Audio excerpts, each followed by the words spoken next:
Hello and welcome to day 24 of our Osteoporosis Awareness Challenge. Today I have something special for you. I had the opportunity to interview Meredith. So if you haven't found her channel, you should totally check her out. She's Senior Fitness with Meredith. Meredith is a personal trainer who has a passion for working with seniors and making fitness and exercise accessible. I'm all about it on the yoga side of things, and Meredith has got you covered with fitness in general outside of the world of yoga. So I encourage you to hang around for this interview with Meredith, and on that note, I look forward to seeing you tomorrow. Welcome, everybody. I am really excited to be here, and I am really excited to introduce you to Meredith. So I came across her YouTube channel, and Meredith runs a YouTube channel, Senior Fitness with Meredith. Meredith is a personal trainer who focuses on working with seniors. And if you have not yet come across her YouTube channel, I really encourage you to check it out. I love her style, and I find myself regularly spending time with her on YouTube. Meredith is passionate about making exercise accessible. She's a woman after my own heart, and I want you to know that I'm a big fan of Meredith. So, on that note, I would like to introduce you to Meredith so you can see her, who she is. And Meredith, I want to ask you how you became interested in senior fitness. How did you get going on doing this? Yes. Well, hello to everyone. And Sarah, thank you so much for inviting me to do this and just kind of spreading the word again more about fitness, everything that you enjoy and that you're into, that we have the same passion for. I love to be able to share with as many people and then, of course, get them excited about their health and wellness journeys in life, right? That's what it's all about. So I thank you and everyone that's been able to come over from the other platform in this crazy times. It's funny, I have to tell a little side story. Yesterday, my computer completely crashed and I thought, oh no, I'm going to have to buy one tonight. And somehow I turned it off and it started working again. So you just never know with electronics, right? What's going to happen. So thank you to everyone who came over from Facebook to do this Zoom live meeting, and Sarah, of course, for putting this together. But starting with fitness, I have been working out since I was really young with my mom. She was always doing something, whether it was a Jane Fonda record that she would follow a piece of paper along with. I just kind of would follow behind her as a little kid. And then just going on walks with her. We would do VHS workouts together. I just always had a passion for working out in general. I liked the way it made me feel, basically, after I finished. And then I loved seeing the joy that those around me, my brother, my mom, etc., had while doing it as well, making us feel better about ourselves, all of that. So fast forward a few years, and I said, I see the comments, that's awesome.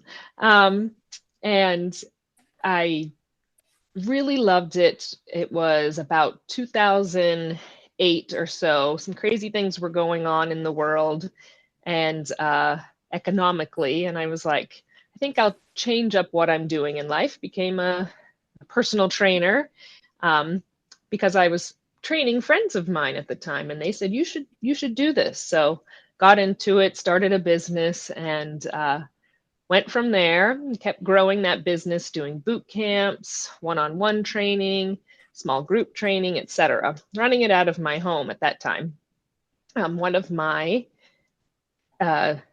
students, she came up to me one day after a one-on-one, and she said she worked in a senior community as the health director. And she said, you'd be really good working with seniors, and we need a fitness coordinator. Would you like to come in? And I thought, I work with some seniors, but I don't know what I'm doing. But sure, I like a challenge, and I love working out with people and letting them feel good about themselves and all of that. So went in and did some workouts. kind of trying everything out. And the students, the participants that lived in the community really, really enjoyed it. And I loved it.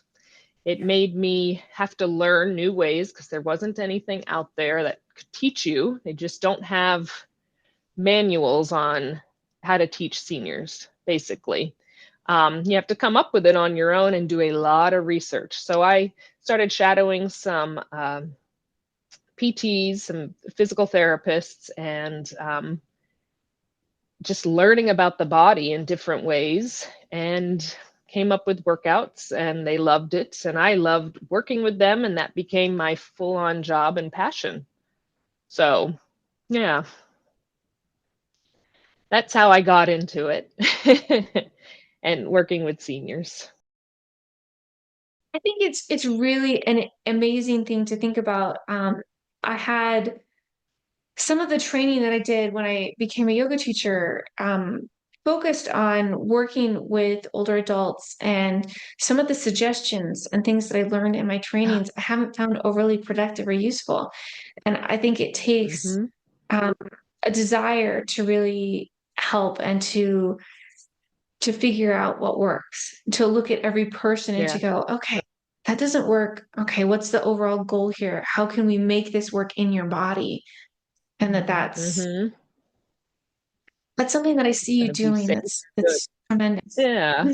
And the hardest part, I think, with it though, on the platform of YouTube and putting out the videos has been when I could teach in a classroom setting, even, I got to know each individual very personally. They liked to tell me every ailment they had that day, long term, everything. Loved that.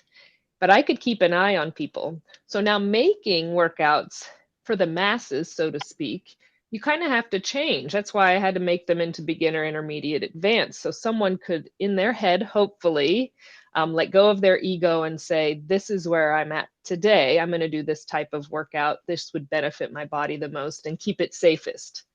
But then along with that, I make sure I'm constantly reminding people that it's their workout, they need to listen to their body, etc. Because it's hard.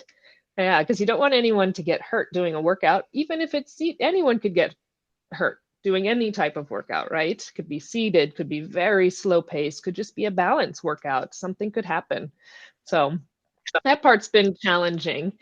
Translating it from in person to bringing it onto YouTube and recorded, let's say, platforms.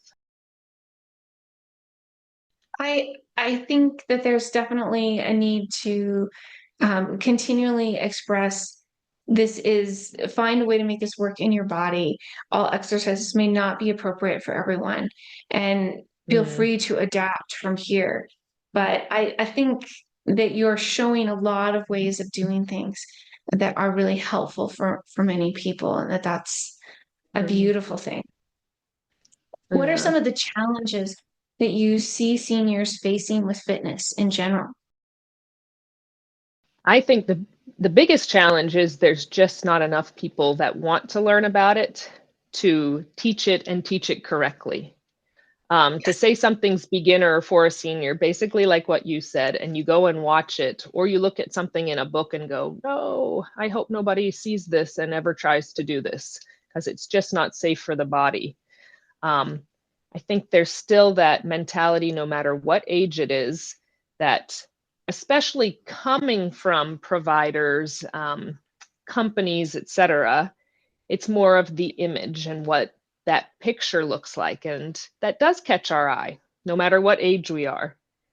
But having that, again, in ourselves, we have to remember where we're at each day and in each moment, basically.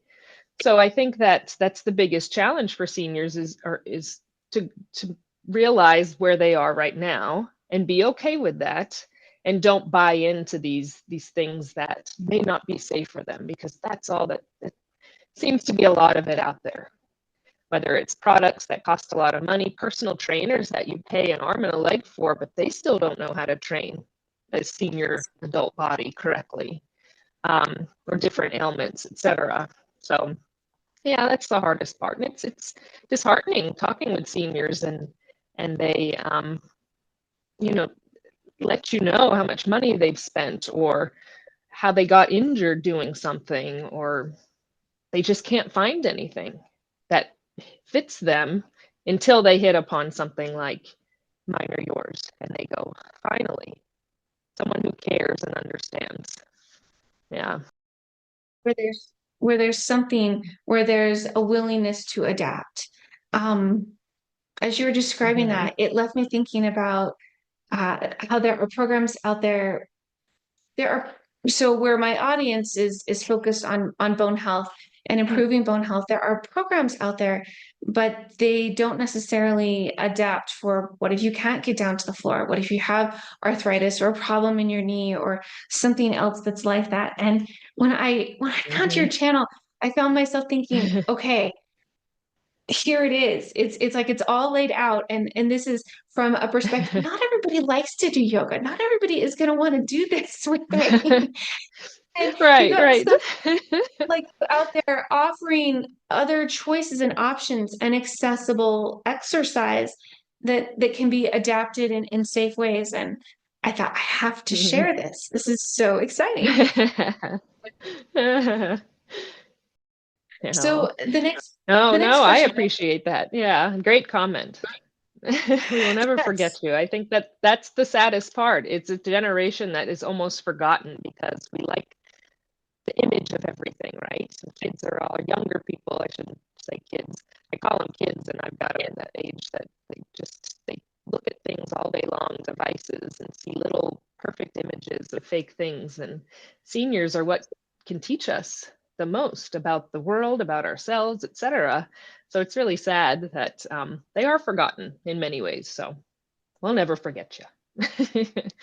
No, definitely not. You're our role models and our inspiration. Exactly. There's I'm seeing the thumbs up from Rebecca. I love it. Um, Yes. Yes. No, it's true. You have I think there are people of all ages that need adaptations and that have different things come up in mhm, their bodies and in their life. I know that for me, I've had people reach out and say, I've had a car accident and I have all these broken bones. Can this be okay? mhm, Can I heal? What can I do? And people are mhm, definitely looking for things at all stages of life. And I think remembering that it's not about how it looks, it's about how it feels in your body. mhm. Exactly. Make Couldn't agree work in your more. Yeah, that's it. Hmm. So, what is your general approach to fitness training? Where would you start when you first start working with someone? It's where I would first start if I was one-on-one with someone is to see where they're at, and it be more of conversation, knowing what they have been doing, what they've done in the past. And I'm not talking just like now, any injuries you had as a young person, any, of course, surgeries. You start working with people who, of course, like you said, hip replacements, knee replacements, shoulder replacements, um, different fusions in their spine, etc. Many, many, many things. So we have to be aware of all of that, um, balance issues, etc., to know if a workout should be seated or standing, and what type of, if we should include any type of weights or equipment. It might be just body weight to start, might be seated range of motion. It depends on where they're at. So it really would be a lot of conversation, getting to know the person, what they are doing and have been doing, to know what we would get into to start. Um, I always like to start with beginner. I think it's kind of the best because once you start with beginner, then you can see where a person's at and progress them rapidly if they are at that point. Yes, Yeah. yes. Mhm. I, I think that that's an interesting thing to look at, where someone Mhm. is and how to progress. Um, I know that as a yoga teacher Mhm. who focuses on bone health, I am regularly focusing on building strength, improving balance, increasing flexibility and working on posture. And I know that we're working on the same things. We're coming at it from a different perspective. Would you be Right. willing to share some of the ways that you work on posture from a personal training perspective? Because it's going to be different than what Yeah. I have to offer. And I think what you have Right. to offer is so much more accessible for many people.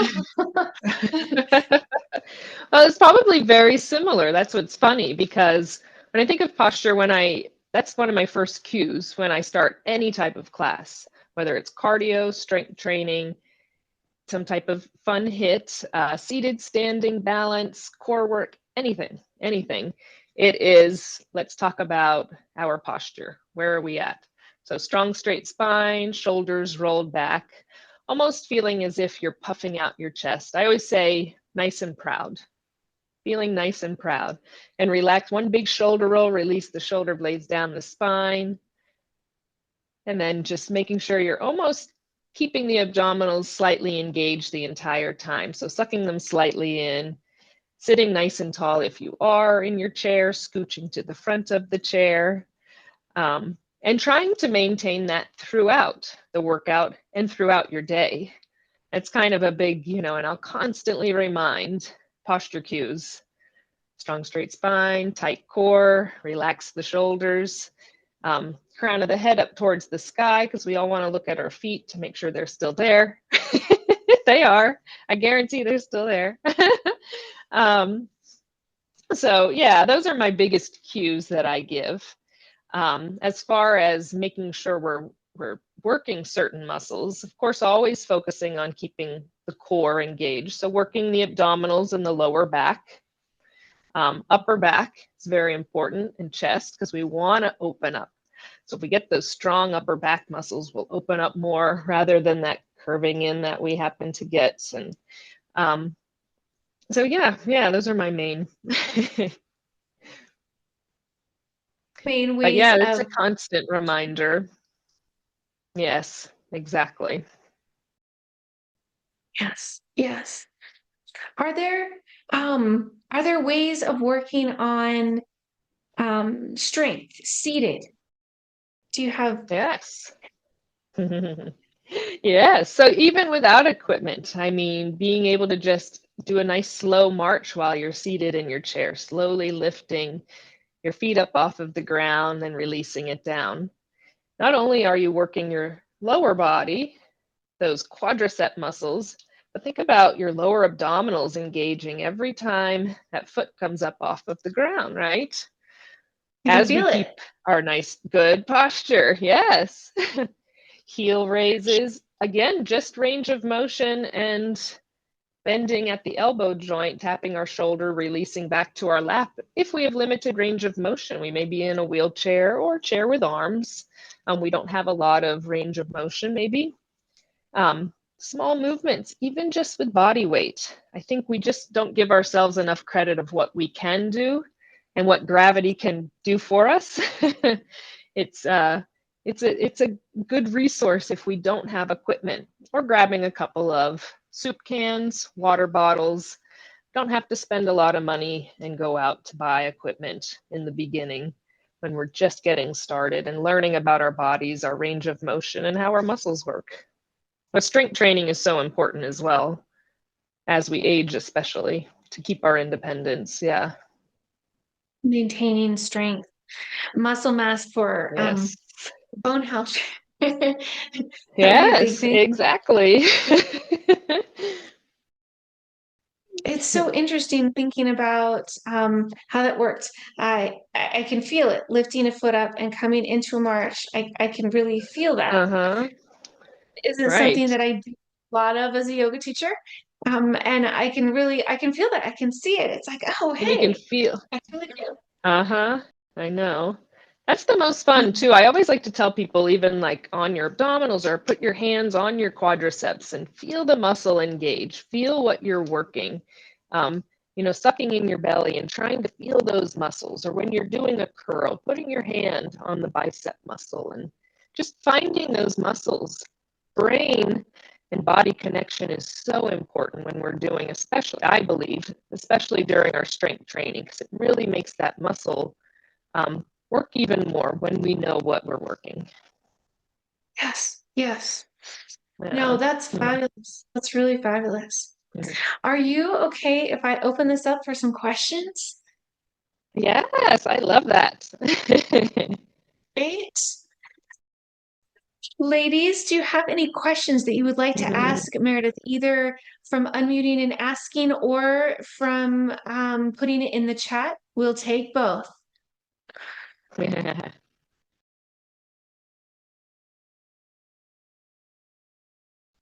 I'm sure they've got questions. They've always got questions. If I hit on, I'm going to hit the chat. I wanted to see some of the, there we go, comments that. Exercise for knees with Yeah, I arthritis. remember the Jane Fonda workout. That's so funny. I wish I still had that record just to look back at it, because I still remember my mom using that constantly. And I think it's amazing, right? The different resources we had at different times, and that worked. Totally. I still have a step floating around my basement from Jane Fonda. Yeah, there it is. Oh. So Jackie is asking about exercises to You bet. strengthen knees with arthritis.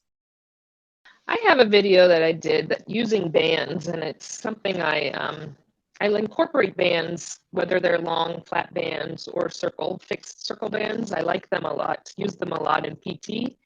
I think that's one of the best ways to really focus on strengthening the knees. The way we strengthen our knees is strengthening everything around it. So think about those big quadricep muscles.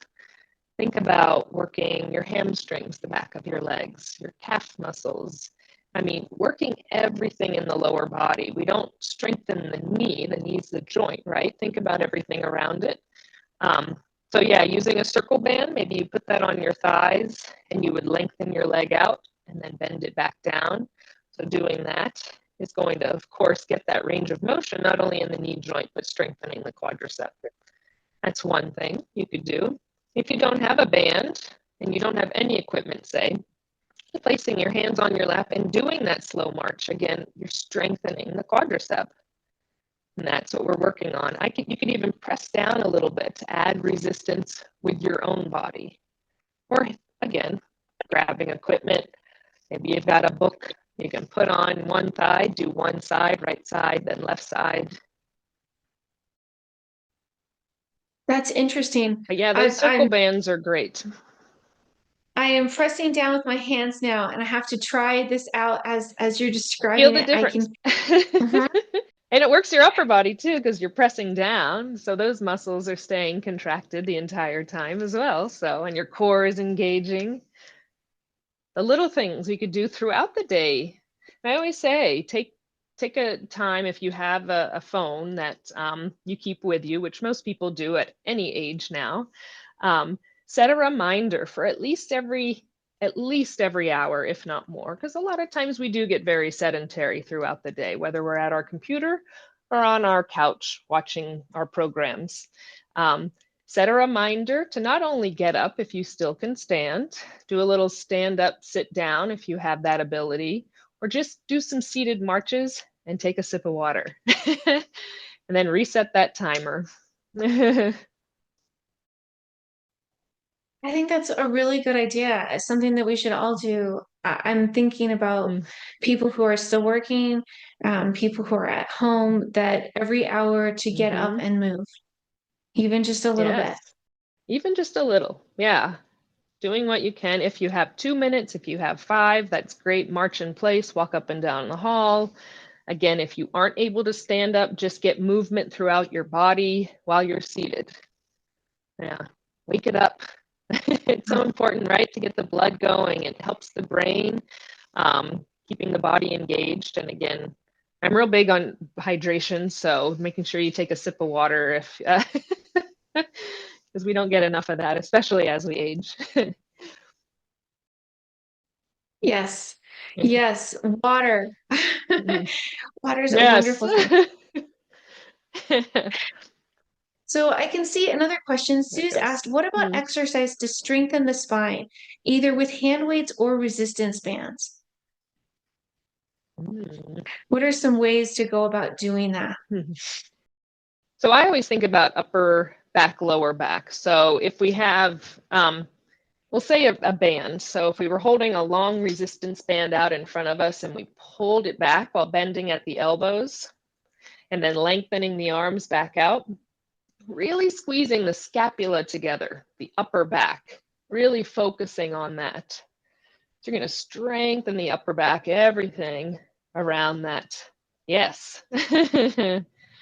So bending at the elbows, pulling towards the chest, squeeze upper back, making sure there's resistance on that band, of course, and then releasing back out nice and long.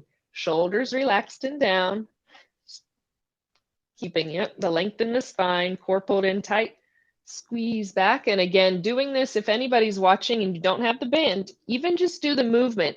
Squeeze the scapula together, the upper back, bring those together like you're going to put a pencil in between, and then release it back out. So they come together, squeeze, release. You can feel it even just with body weight again, and then lengthen. That's a great way for upper back. For lower back, I would say let's start without equipment. Keeping the core tight, keeping length in the spine, you would almost bow forward. So your chest would go slightly forward. You would put all that focus into your lower back. Pretend there's an imaginary string leading you back up to sit up nice and tall. So it's just bowing forward from the hips and then back up tall. Interesting. Focusing So again, lower back, which is part of the core. with my group, it's really important thinking about that we're folding from the hip and that we're keeping our back straight. But Mm-hmm. as long as you can do that, folding from the hip and keeping your back straight, you can really feel that. Right. And it becomes that, again, mind-body connection where we're not using momentum, we're really focusing. That's why I say that imaginary string from the lower back is leading you up. So we're not throwing our upper back, we're not using momentum. We're really focusing on that part of the body to get us back upright. So important in so many movements we do throughout our day. So, What's interesting when I do that, I'm thinking about slowly moving up, and I feel my abdominal muscles really working to do that. yes. Uh-huh. So that entire core, which is lower back, sides of the waist, upper, middle, lower of those abdominals. Yeah. Interesting. Okay. Okay. I Hmm. like it. So those are good back ones. And that's, yeah, just using a band or just body weight like we showed. You could do all of that with just body weight if you don't have hand weights or resistance bands. So thank you for that question, Sue. Yeah. Oh my goodness. Thank you. That was great. Are there any other questions floating? I'm seeing thank yous coming in. Are there any other questions, thoughts, ideas, things you want to ask Meredith? All right, group. Well, Meredith, I really, really appreciate your time today. Of I course. appreciate you coming and talking about what you're doing and the importance of accessible exercise. I want to let everybody know that I want to let everybody know you have a website and also that you have a YouTube channel. And I really encourage everybody to check those out. I think you have lots of wonderful exercise practices and accessible fitness in lots of different ways at different levels to meet a variety of different needs. And I think that's huge. Would you share where people can find you? Yes, yes. So website is of course www.seniorfitnesswithmeredith.com. We have all of our videos on there, our workouts from the ones we record and put on YouTube. We do live streams, podcasts, all kinds of content on the website. And then YouTube is Senior Fitness with Meredith. You'll find all of the workouts on there. And then, of course, If you like podcasts, maybe you go for walks and stuff. They're on any platform that you listen to podcasts, from Spotify to Apple Music, etc. So senior fitness with Meredith.